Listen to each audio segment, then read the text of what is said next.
Hey macOS users, Jack Wallen here to help you get things done.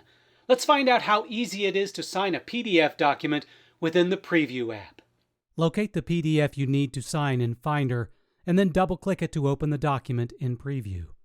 In the toolbar, locate the markup icon, the upward-pointing pen tip. When the markup toolbar opens, you'll notice a small signature icon drop-down. Open the Signature tool to reveal two options. Use the trackpad to sign your document. Use the camera to snap a photo of your signature. Select Trackpad and, once you've successfully captured your signature, hit any key on your keyboard, select a description from the drop-down, and click Done. From the Signature drop-down, your newly generated autograph should appear. Click that signature and it'll appear in the document. You can then drag the signature to wherever it's needed. If you want to learn more in the ways of everything tech, be sure to subscribe to our TechRepublic YouTube channel and watch more how-to videos at How to Make Tech Work.